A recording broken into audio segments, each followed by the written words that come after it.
Assalamualaikum warahmatullahi wabarakatuh. Nama saya Desla Fitria dengan NIM A320219227 dan teman saya Lukman Burhani dengan NIM A32021101194 dan Agatha Niko Pramesti dengan NIM A32021101188. Pada video kali ini kami akan mempresentasikan bab 14 manajemen pendidikan.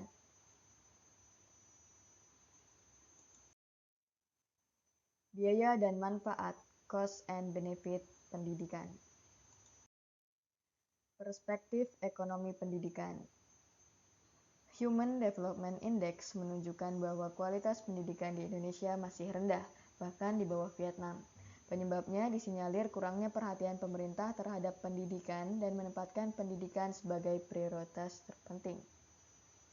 Dalam perspektif ekonomi pendidikan, memprioritaskan pendidikan itu penting karena pendidikan adalah alat untuk perkembangan ekonomi dan bukan sekedar pertumbuhan ekonomi. Semakin berpendidikannya seseorang, semakin besar pendapatannya, produktivitas tersebut karena keterampilan yang dimilikinya. Maka salah satu tujuan yang harus dicapai oleh pendidikan adalah mengembangkan keterampilan hidup. Penganut teori human capital berpendapat bahwa pendidikan adalah sebagai investasi sumber daya manusia yang memberi manfaat moneter dan non-moneter. Manfaat non-moneter diantaranya kepuasan kerja, efisiensi konsumsi, kepuasan menikmati masa tua, dan lain sebagainya. Manfaat moneter adalah manfaat ekonomis, yaitu berupa tambahan pendapatan seseorang yang memiliki pendidikan yang lebih tinggi dibandingkan yang lulusannya lebih rendah daripada orang tersebut. Satu, pendidikan sebagai konsumsi. Pendidikan sebagai konsumsi adalah pendidikan sebagai hak dasar manusia, sebagaimana Undang-Undang Dasar 1945, Undang-Undang Dasar 1945, Pasal 31. Pendidikan sebagai konsumsi merupakan hak demokrasi yang dimiliki oleh setiap warga negara, sehingga sampai tingkat tertentu penyelenggaraannya harus dilakukan oleh pemerintah. 2. Pendidikan sebagai investasi. Maksudnya adalah penanaman modal dengan cara mengalokasikan biaya untuk penyelenggaraan pendidikan serta mengambil keuntungan dari sumber daya manusia yang dihasilkan melalui pendidikan tersebut. Pendidikan sebagai human investment memiliki dampak ganda ikutan atau multiplying effects terhadap kehidupan berbangsa dan bernegara, yaitu memberikan manfaat secara ekonomi, politik, dan sosial budaya. Dalam konteks investasi, analisis 4 pilar pembelajaran sebagaimana rumusan UNESCO dapat berjalan dan berdampak maksimal, yaitu learning to know, learning to do, learning to be, and learning to live together. Selain itu, ditambah 2 pilar penting bagi tujuan dan pengembangan pendidikan, yaitu learning how to learn and learning throughout learn. Analisis biaya manfaat dalam pendidikan. Analisis biaya manfaat adalah sebuah metode yang digunakan dalam melakukan analisis terhadap investasi. Investasi dalam pengertian ini adalah komitmen sejumlah dana atau sumber daya lainnya yang dilakukan pada saat ini dengan tujuan memperoleh sejumlah keuntungan di masa yang akan datang. Tujuannya adalah untuk meneliti semua dampak suatu kegiatan atau biasa disebut dengan proyek, baik internal maupun eksternal. Manfaatnya adalah untuk membantu para pengambil keputusan dalam menentukan pilihan di antara alternatif alokasi sumber-sumber yang terbatas dalam sebuah organisasi, akan tetapi memberikan keuntungan yang tinggi. 1. Pengertian biaya dalam pendidikan. Secara bahasa, cost diartikan sebagai pengeluaran. Secara istilah ekonomi, biaya atau pengeluaran dapat berupa uang atau bentuk moneter lainnya. Biaya pendidikan menurut Dedi Supriyadi merupakan salah satu komponen instrumental yang sangat penting dalam penyelenggaraan pendidikan di sekolah. Pengertiannya memiliki cakupan yang luas, yaitu semua jenis pengeluaran yang berkenaan dengan penyelenggaraan pendidikan, baik bentuk uang maupun barang dan tenaga yang dapat dihargakan dengan uang. Pelaksanaan atau praktik pendidikan tidak dapat bebas dari biaya atau cost, sebab pendidikan mempunyai nilai monetary atau direct and indirect cost. A. Direct and indirect cost. Biaya tidak langsung ialah biaya yang menunjang siswa untuk dapat hadir di sekolah. Biaya tersebut meliputi biaya hidup, transportasi, dan biaya lainnya.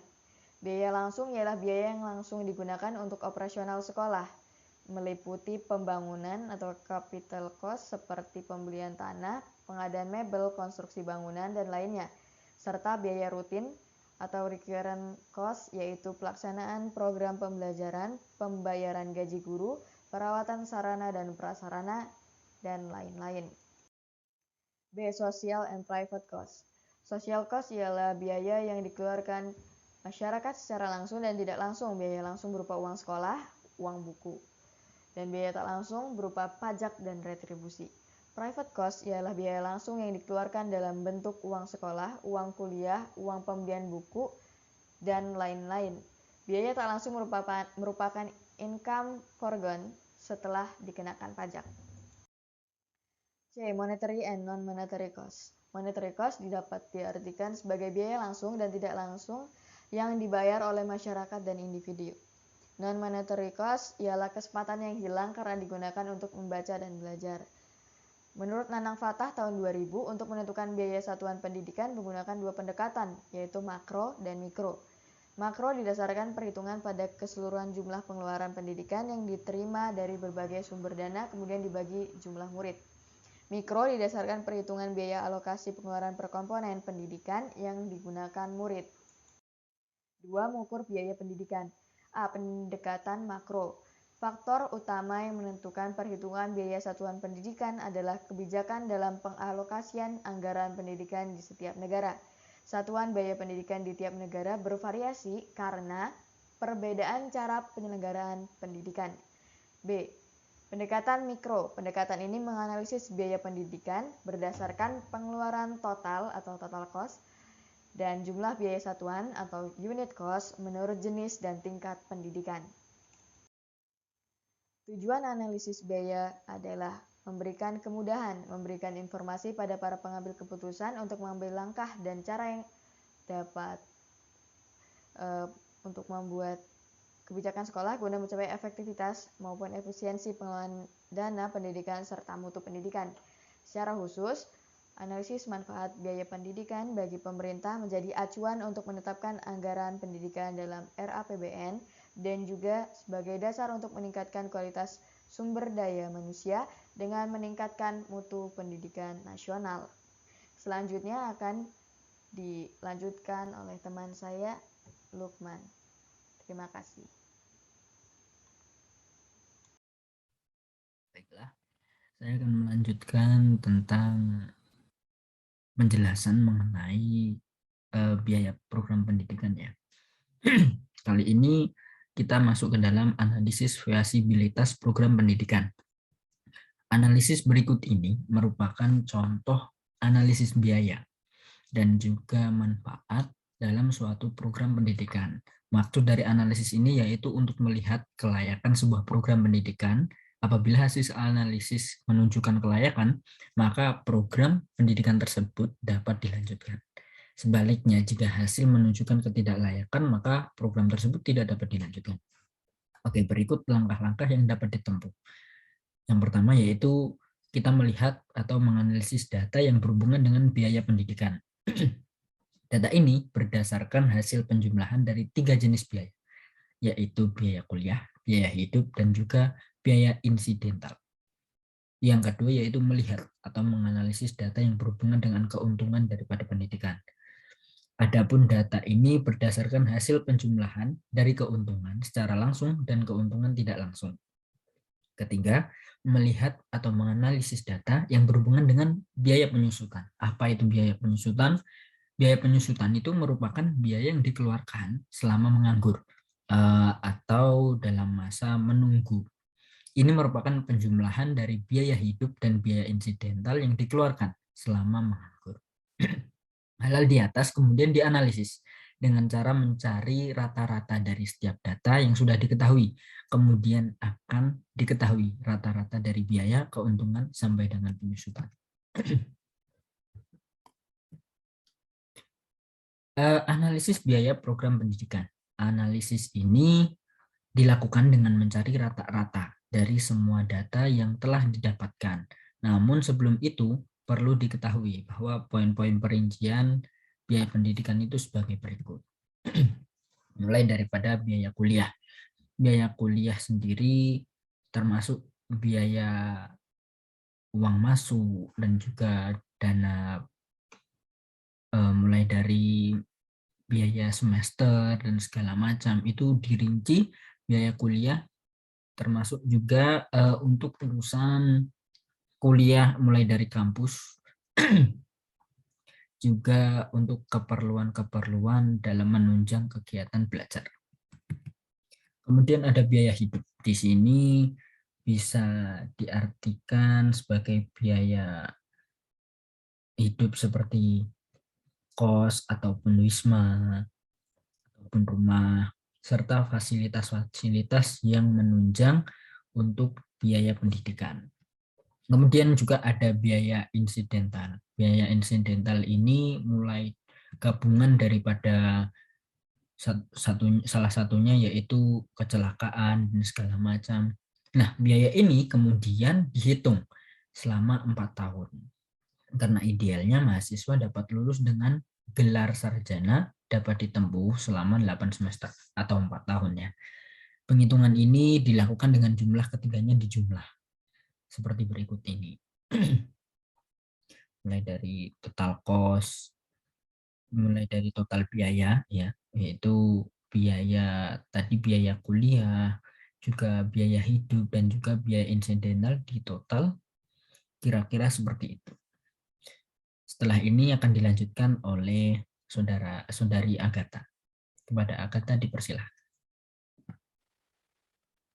Perkenalkan, saya Agatha Niko Pramesti. Saya ingin melanjutkan presentasi dari Lukman Burhani. Analisis manfaat program pendidikan.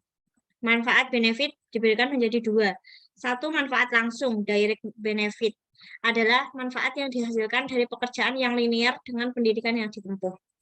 2. Manfaat yang tidak langsung atau indirect benefit adalah manfaat yang dihasilkan oleh pekerja yang tidak linear atau unlinear dengan latar belakang pendidikan yang sudah ditempuh. Selanjutnya ada keuntungan langsung atau direct benefit. Ada contoh yaitu keuntungan linear yang ada gaji guru atau karyawan, terus dengan jumlah rata-rata 145.600.000. Terus biaya hidup dengan jumlah rata-rata 91 juta rupiah.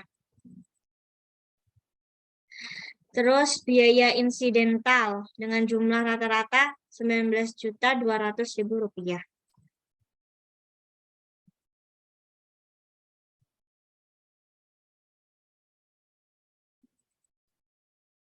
Direct benefit itu berarti totalnya 35.400.000. Yang kedua, keuntungan tidak langsung, indirect benefit. Contohnya di ini keuntungan alinier atau indirect benefit. Itu dengan jumlah rata-rata 50.100.000 rupiah. Total keuntungan itu merupakan hasil penjumlahan keuntungan langsung dan tidak langsung selama mencari keuntungan membutuhkan biaya hidup atau biaya insidental lainnya. Untuk itu, total keuangan langsung juga harus dikurangi dengan biaya hidup dan biaya insidental. Berikut penghitungan rata-rata keuntungan total dalam analisis ini. Direct benefit 35.400.000 rupiah, indirect benefit 50.100.000 rupiah, dengan total benefit 85.500.000 rupiah. Standar profesi yang digunakan dalam analisis keuntungan ini menggunakan standar pegawai negeri sipil. Untuk itu, biaya pengeluaran selama bekerja itu menggunakan standar pegawai negeri sipil. Dan untuk analisis keuntungan tidak langsung unlinear dilakukan berdasarkan impian atau cita-cita setiap sampel, terutama poin wira swasta. Next, analisis biaya menunggu kerja atau depresiasi. Teori depresiasi, biaya biaya penyusutan barang. Akan tetapi teori ini mengalami perubahan redefinisi. Redefinisi ini mengubah makna penyusutan menjadi masa menunggu kerja. Dibutuhkan sebuah standar waktu depresiasi untuk melakukan analisis depresiasi, dan standar tersebut didapatkan dengan cara mencari sampel rata-rata dari waktu menunggu kerja. Berikut analisis depresiasi secara detailnya. Masa menunggu kerja, biaya hidup dengan jumlah rata-rata Rp10.660.000. B. Biaya insidental dengan jumlah rata-rata Rp1.000.000. Dengan total benefit Rp11.660.000. Selanjutnya, feasibilitas pendidikan S1 Fakultas Tarbiyah dan Keguruan. Analisis feasibilitas ini akan digunakan analisis cost and benefit. Analisis ini ada dua manfaat dan dua fungsi yang berbeda, yaitu bisa fungsi sebagai analisis prediktif atau memprediksikan kelayakan sebuah program yang akan dilaksanakan, dan analisis evaluatif, yaitu mampu dijadikan sebagai metode evaluasi terhadap program pendidikan yang sudah dilaksanakan. Analisis cost and benefit menggunakan rumus net benefit atau NB. Cara mencari rumus tersebut diperlukan total keuntungan, total biaya, dan total penyusutan. Dalam analisis ini, semua total keuntungan biaya dan penyusutan dilakukan dengan cara mencari rata-rata. Berikut ini penghitungan net benefit dengan menggunakan rata-rata keuntungan, biaya, dan depresiasi. Diketahui benefit Rp8.500.000, cost Rp51.398.250, depresiasi Rp11.660.000. Dengan rumus benefit dikurangi cost ditambah depresiasi. Totalnya Rp22.441.750. Penghitungan presentase feasibilitas pendidikan dengan rumus NB dibagi B dikali 100, yaitu Rp22.441.750 dibagi Rp75.500.000 dikali 100, yaitu 29,72%. Telah diketahui bahwa tingkat feasibilitas pendidikan S1 tersebut 29,72%. Hal ini menunjukkan bahwa pelaksanaan program pendidikan sarjana S1 pada tahun X adalah fleksibel atau layak. Tingkat feasibility program adalah berada pada tingkat persentase 29,72%. Sekian presentasi dari kelompok kami. Thanks for your participation. And the last, wassalamualaikum warahmatullahi wabarakatuh.